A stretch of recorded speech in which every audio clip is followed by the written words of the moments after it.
Օրակարգում ազգային ժողովի նախագահի տեղակալի ընտրության հարցն է, թեկնածուն Վահագն Ալեքսանյանն է։ Պարոն Ալեքսանյան, ես ձեզ չեմ ճանաչում, ֆիզիկապես առաջին անգամ տեսել եմ այս դահլիճում օգոստոսի 2-ին, եւ ընդհանրապես մարդուն ճանաչելու համար կարծում եմ բավարար է տվյալ մարդու արտաբերած մեկ նախադասությունը, տվյալ մարդու մեկ ժեստը, դա ընդհանրապես բոլոր մարդկանց է վերաբերում, կարծում եմ, ոչ միայն ձեզ, եւ դուք հավակնում եք ստանձնել բարձր պաշտոն, պատասխանատու պաշտոն, ինչը ենթադրում է որոշակի հատկանիշներ։ Ես դրանցից ամենագլխավորները թերևս կառանձնացնեի, օրինակ, խոսքի արժեքի գիտակցումը, պատասխանատվության զգացումը, երբ ասենք մարդը արտաբերում է խոսք, հետագայում դրա համար պատասխան տալու այդ գիտակցումը եւ այլն եւ այլն, եւ մի շարք այլ հատկություններ։ Պարոն Ալեքսանյան, ես ծնվել եմ 1980 թվականին։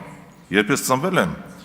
Խորհրդային Միության ղեկավար այն ժամանակ Լեոնիդ Բրեժնևն է եղել։ Այնուհետև, երբ 5-6 տարեկան էի, Միխայել Սերգեյևիչ Գորբաչովը։ Եվ ես այդ ժամանակվա սոցիալ-տնտեսական, սոցիալ-քաղաքական վիճակի մասին լսել եմ իմ ծնողներից, որովհետև երեխա եմ եղել, չեմ տեսել իմ աչքով։ Ավելի շուտ գիտակցությունս չի ներել, որ կարողանամ ինչ-որ վերլուծություններ անեմ շատ լուրջ, եւ պատկերացում ունեմ այնքանով, որքանով Մալենկովի կամ, ասենք, Խրուշովի ժամանակներից։ Եվ պատմավեպերից, ասենք, լսել ենք նաեւ Պապ Թագավորի կամ Արշակ II-ի մասին։ Հիմա դուք եւ ընդհանրապես, երբ որ ինչ-որ վերլուծություններ եմ անում եւ իմ աշխարհայացքն եմ ունեցել սեփական, սովորաբար աշխատում եմ կարծիք հայտնել այն ժամանակահատվածի վերաբերյալ, երբ եղել եմ չափահաս 1998 թվականին։ Երեք լսում էի ձեր կենսագրությունը, դուք ծնվել եք 1993 թվականին, չափահաս եք եղել 2011 թվականին,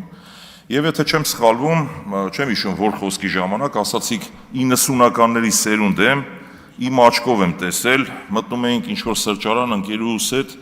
հաստավի զախրանիկներ էին նստած եւ այլն, էական չի, հիմա կարող բառացի չկարողանամ ցիտել ձեր ասածը, բովանդակային առումով ես հասկացա, որ դուք 90-ականների սերունդ եք եւ ունեք ձևավորված սեփական կարծիք։ Առհասարակ լավ չի նայվում մեղմ ասած, օրինակ երբ մարդը եղել ասենք 8 տարեկան կարծիք հայտում Լևոն Տեր-Պետրոսյանի մասին, Ռոբերտ Քոչարյանի մասին, Սերժ Սարգսյանի մասին, նաեւ ասենք այսօրվա 4 տարեկան երեխան, եթե ասենք 15 տարի հետո կարծիք հայտնի Նիկոլ Փաշինյանի մասին, մեղմ ասած տարօրինակ կթվա։ Հիմա ճիշտ եմ հասկանում, պարոն Ալեքսանյան, որ դուք 3-4 տարեկանում մտել եք սրճարան, ինչ որ հաստավի զախրանիկներ են եղել եւ սեփական պատկերացում եք ձևավորել։ Ինչևէ, անցնեմ առաջ, սա իմ մոտ կարծիք է ձևավորում ձեր մասին որոշակի եւ հետեւաբար հաստատվում է այն միտքը, դուք նաեւ հնչեցրեցիք, որ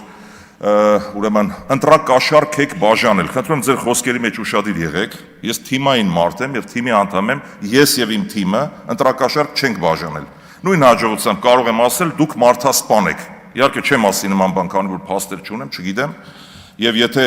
իշխանական մուրճն ու այդ ոնց են ասում, մեղն ու չագուճը մեր ձեռքը լիներ, մի հատ էլ ձայնագրություն կսարքեինք, կասենք դուք մարդասպան եք օրինակ։ Անցնենք առաջ։ Պարոն Ալեքսանյան, կարծում եմ դուք նույնպես, ինչպես պարոն Ռուբինյանը, պարոն Կոնջարյանը չեք կարող պատասխանատվություն չկիսել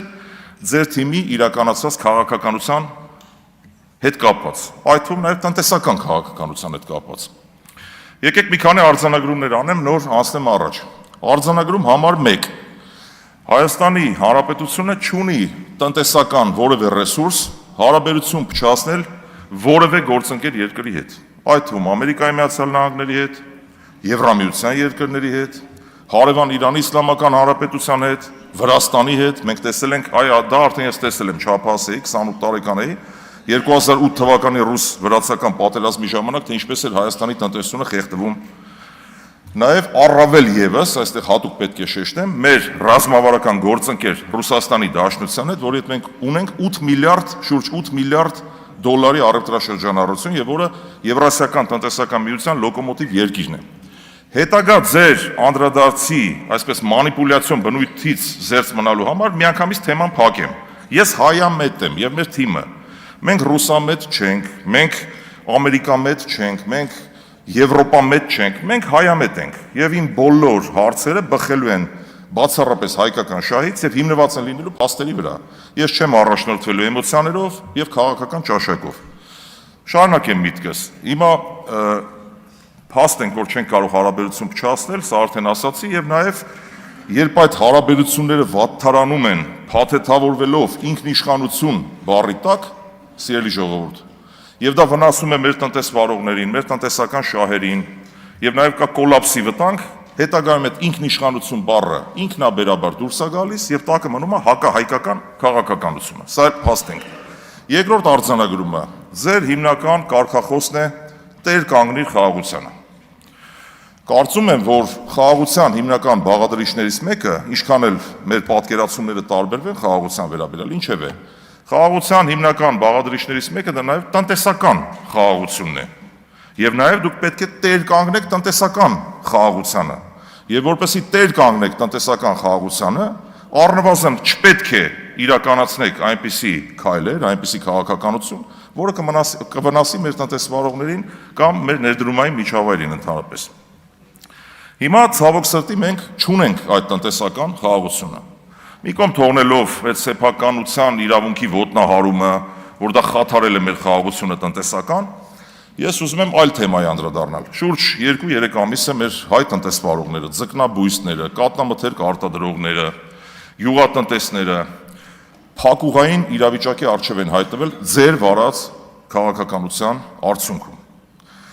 Ինչու եմ ասում ձեր վարած քաղաքականության արդյունքում, դուք կարող եք ասել ռուսը այսպես, ռուսը այնպես, ես չեմ արդարացնում իդեպ, մեծ սիրով, եթե ունենայի այդ հնարավորությունը, կխնդրեի, որ այդ հարցը լուծվեր, բայց ցավոք չունեմ այդ հնարավորությունը կամ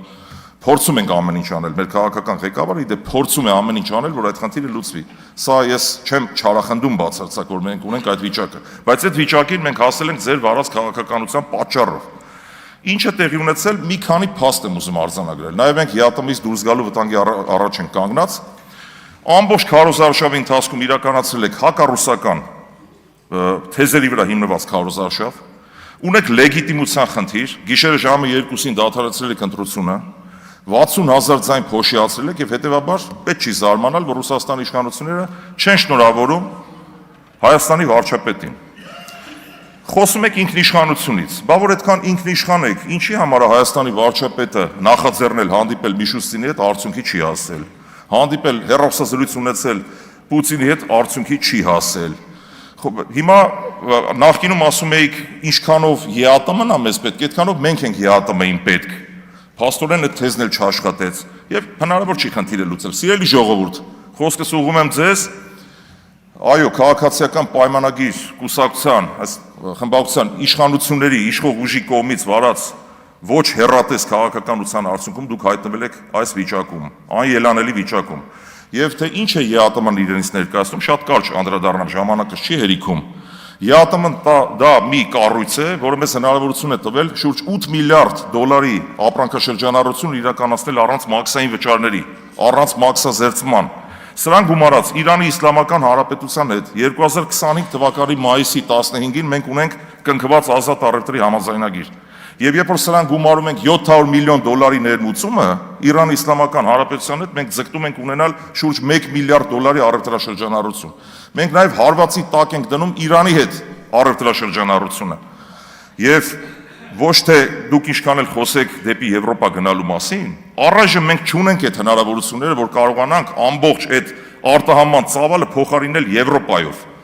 Ինչքան էլ ուզում է ասեք դիվերսիֆիկացիա եւ այլն, դուք չեք որևէ գործում քայլ իրականացրել, որը միտված կլինի դիվերսիֆիկացիայի կայացմանը։ Եվ հետեւաբար անել այնպիսի քայլեր, անունը դնել ինքնիշխանություն, մեզ ասել ռուսամետ, Հայաստանը տանել մի ճանապարհը, որ մենք հայտնվում ենք փակուղու մեջ, սա ոչ այլ ինչ է, քան հակահայկական քաղաքականություն։ Մեր տնտեսվարողներին կոլապսի ենթարկելու քաղաքականություն։ Եվ ընդհանրապես խորհուրդ կտամ այս թեզերին ուշադրություն դարձնել, նորից եմ կրկնում, չմոռանանք Իրանի Իսլամական Հանրապետությունը, սիրելի ժողովուրդ, Եվրոպայի հետ, Եվրամիության երկրների հետ մեր առևտրաշրջանառությունը պակաս է ընդհանուր ՀԱՏՄ-ի շուրջ 3.5 անգամ։ Նույնիսկ մեր հարևան Վրաստանը, որը Եվրոասոցիացիան համաձայնագիր ստորագրած երկիր է, դարձյալ արտաքին առևտրի կառուցվածքը երբ դիտարկում ենք, Եվրասիական միությունը ավելի մեծ մասնաբաժին ունի։